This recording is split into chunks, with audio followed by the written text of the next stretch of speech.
While it is difficult, you just simply got to trust God.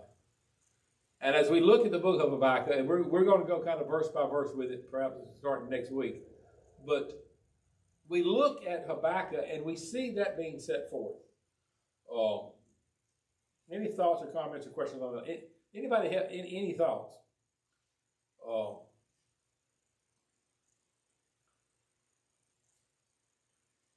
There's 5 woes in the first part of in Habakkuk. Woe to the plunderer, for he will be plundered. Woe to the builder who engages in ungodly gain and cruelty. Woe to the builder who sheds blood and builds because of violence. Woe to him who treats and conquers others with cruelty and bloodshed. And woe to the idolater. If you think about those 5 things, they're much the same thought that we have today. You think about the shedding of blood and violence. Does violence ever pay off? Usually not. No, many times people need to think about that. Any thoughts or comments?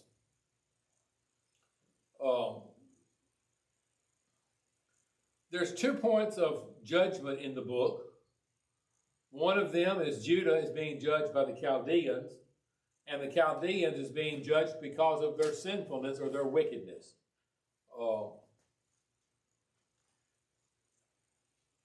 Micah, I'm going to pick on you.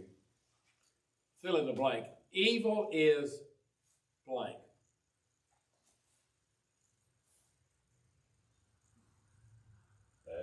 Bad? Okay. That's really not fair. I'm the one that wrote I wrote the notes and I wrote the questions. So evil is self-destructive. We do so much harm to ourselves, and we do so much harm to our faith, and we do so evil thinking, evil actions, evil attitudes. Evil is self-destructive. And I think we see this throughout it. What's the saying in evil communications corrupt good? Paul said evil communications corrupt good manners. Yeah. When you associate with evil, the situation is there. Courage and faith can overcome evil in the time of crisis. And I think that's another lesson that we see in this short book, where he comes to those things. Every crisis, and I've said this in different contexts, different studies, every crisis, God can be trusted. Every situation. And I think we see Habakkuk as he asks these questions, as he asks the question, Lord, how long shall I cry out and you not hear my prayers? Habakkuk needs to learn that. The fact that God can be trusted. He may not answer our prayers in the way in which we think they should be, and he may not answer our prayers on the timetable that we think he should.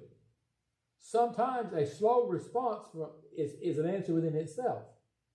Sometimes when we pray to God, or we find ourselves in a situation, rather than expecting God to just instantaneously answer our prayer, sometimes he has to let us work it out.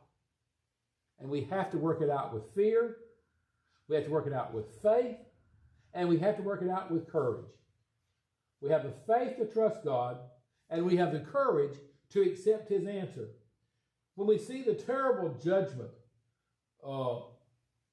that's going to be had, the second question that Habakkuk asked in Habakkuk chapter 1 is in verse 12.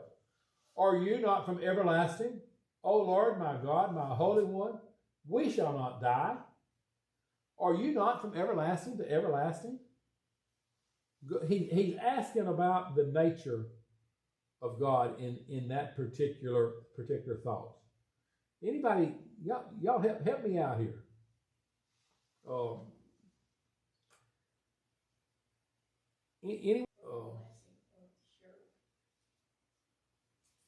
Let's go back to the first part of the chapter, though. How long shall I cry out and you will not hear, and cause me to see trouble? He asked these questions. And it's simply a good lesson for us to learn today. Any thoughts or comments? For the wicked surround the righteous, therefore perverse judgment proceeds. He's asking about injustice. Do you ever feel that the world today has injustice towards God's people? Yes. I would answer that in the affirmative. Anyone. Evil is a fact. And I think that's something we have to be prepared for. Let's go to Romans chapter 3. And then I said I wasn't going to get too far into the outline, but let's go to Romans chapter 3, because we'll come back and review these things next week for those that's missing tonight. Romans chapter 3, and we see the context. All have sinned. There's none that's righteous in that idea. But pick up in verse 10. There's none who understands. There is none who seeks after God. They have all turned aside. They have altogether become unprofitable. There is none who does good, no, not one. Their throat is an open tomb, and their tongues they practice deceit. The poisons of asp is under their lips, whose mouth is full of curses and bitterness. Their feet are swift to shed blood. Destruction and misery are in their ways, and the way of peace they have not known. There is no fear of God before their eyes. When I think about the evil and the question that Habakkuk is going to be answering, I'm reminded of that verse 18. There is no fear of God before their eyes. I think that's where we're at in our world today. There again, people say, oh, the world is so bad. The world has always been bad. There's always been injustice. There's always been evil. Even in the days of Habakkuk, 606 BC, there was evil. But you think about today in our world, how it seems like everywhere you turn, you're beginning to see there is no fear before God for their eyes. I don't want to get off the class and certainly not get political, but how many of you saw the news story that I think it ran on CNN? I think it's where we were watching it. That there has been a bill introduced in a state to force Chick-fil-A to open on Sunday. They've actually filed a bill in a state legislature to require the Chick-fil-A company open on Sunday because it is discriminatory to allow them to close only on Sunday. And I thought about, there's no fear of God before these people. My comment to that, I'd probably get in trouble. But if I was the chief executive of Chick-fil-A, I'd call the Secretary of State and I would say, gentlemen, pull my business license. I'm not opening in your state anymore. I'm closing all my locations. And I'd hung up, Well, it's just kind of ridiculous. It's not. So it seemed like people were indifferent before, but now it's like, let's attack anyone expressing any kind of Christian belief. Let's attack them. Let's not just let them be. And you don't see that with people who are Muslim, like they would not dare to offend them. But it seems to be like Christians are fair game. Let's go after Christians just for them doing and practicing their own beliefs, which they have a right to do. Brenda used the word indifference there, and I think that's a good way of looking at it. People were indifferent towards Christianity. Now they're not only indifferent, they are against morality. They are against virtue. They're against the standards. And I don't know how we as a society have gotten to that point. I really don't. Other than what he says here in Romans chapter 3 and verse 18. There is no fear before the concerning fear of God before their eyes. Any thoughts, comments, any questions? I would say that another thought to think about if you study the book of Habakkuk is he is very heavily burdened by this corruption. We see him asking a series of questions throughout this book, and as we see those asked, he is extremely burdened. I was looking at one that he asked the question of.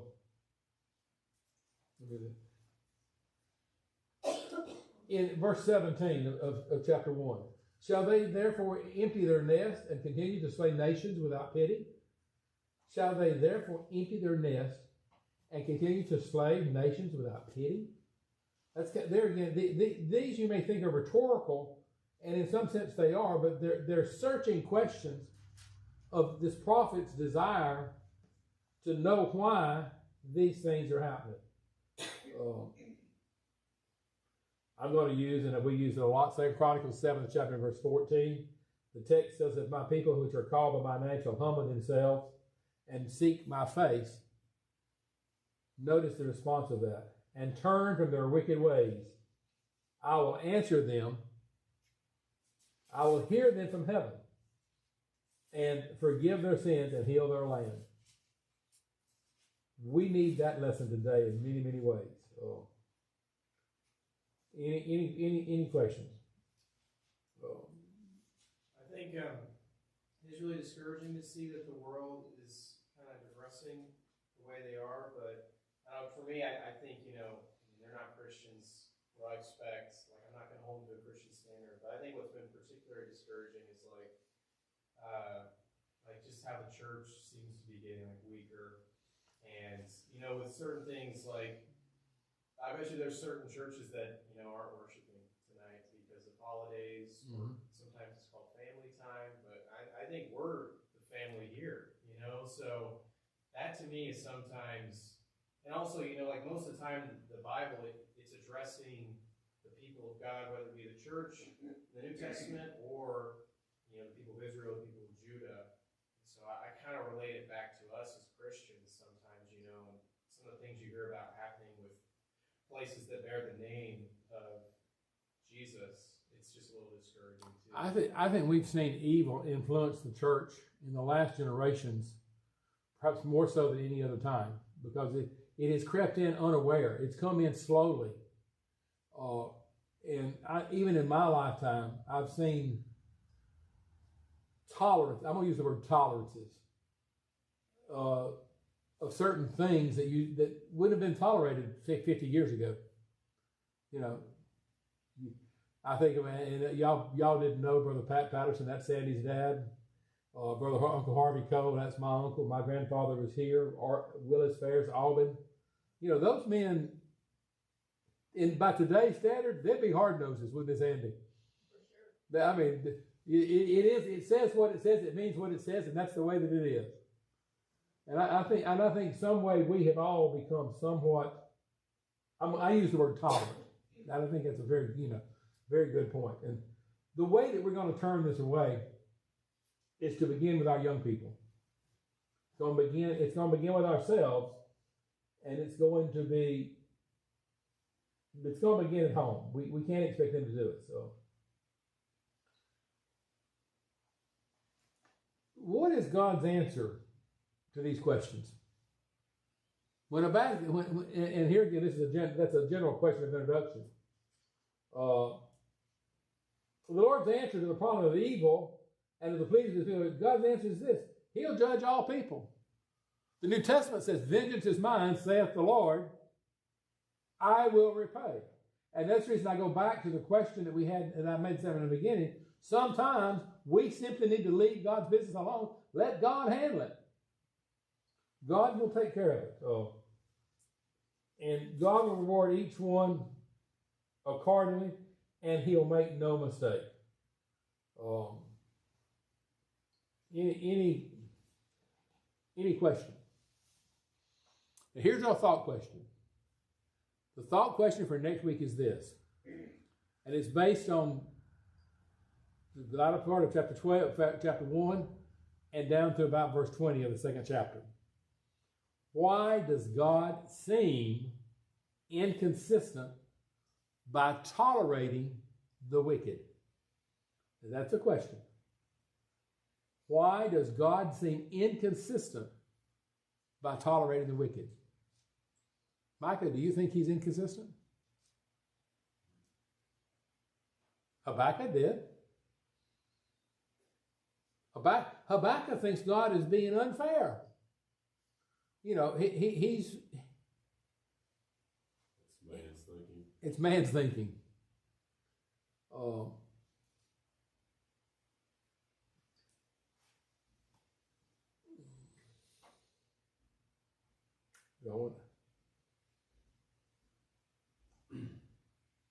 Had not God promised never to wipe out Israel? Wasn't it God's chosen people? But didn't it seem like the Chaldeans in the book of Habakkuk, and soon to be the Babylonians, aren't they basically going to annihilate the people of God? It's not long after these writings that we see a period of 400 years of unrecorded history for Judah. So, I mean, there's going to come time when they simply have to tolerate that. Anyone, any comments? So I want to think about that for next week. Is the question: why does God seem inconsistent by tolerating the wicked? And the other question is simply: Habakkuk learned this lesson. We've got to trust God on His timetable. We've got to let God do His job, and He does it well, without any questions.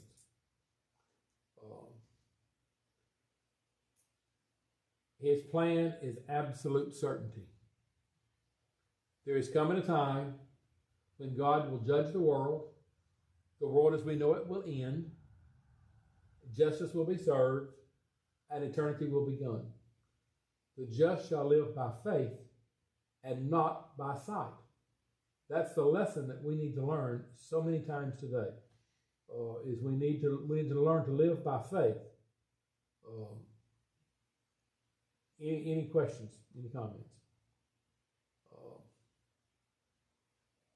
We'll be looking next week. Probably next week we'll be looking at the woes, the tragedy of sin, a warning to the idolater. Look at verse 18.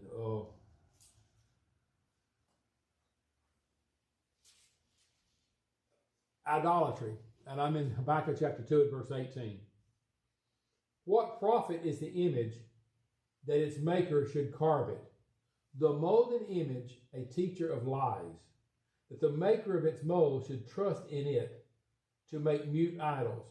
Woe to him who says to wood, awake, to silent stone, arise, it shall teach. Folks, I want you to know something. I don't believe that there is a problem in the church today with idol worship of graven images. Oh, there may be some in the world, but I'm talking about in the church. But what about idols that come to us, that we face? We put things before God, and that's what an idol is. If we put things before God, and we need to understand what he's talking about. We'll be looking at the idea of idolatry.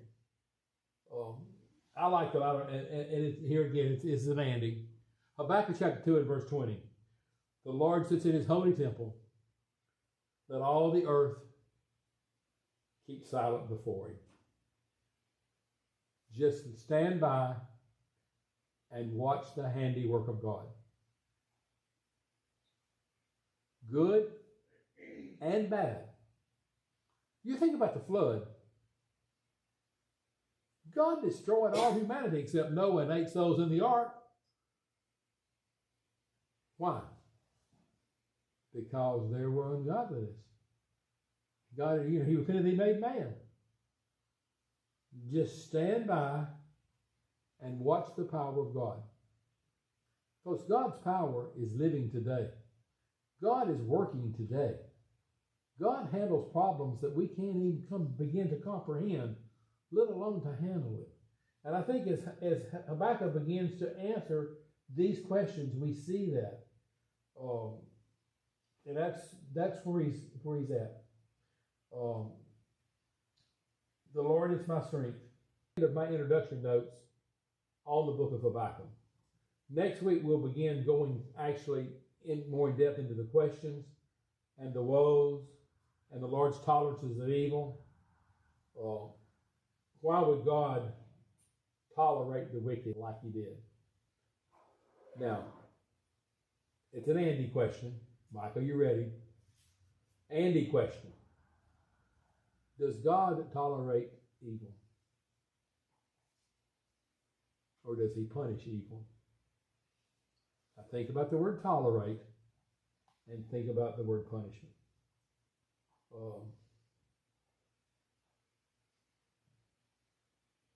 The Lord is holy.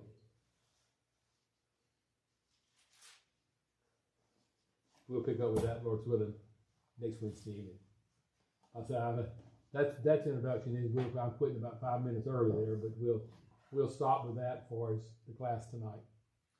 We never want to close the service. You got an invitation song. We'll sing the first verse. 254.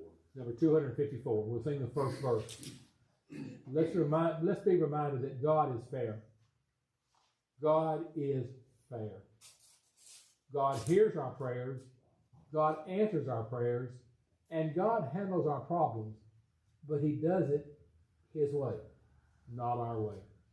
If there's something we can help you with tonight in some way to come to God's way, won't you respond to sing the first verse of number 254?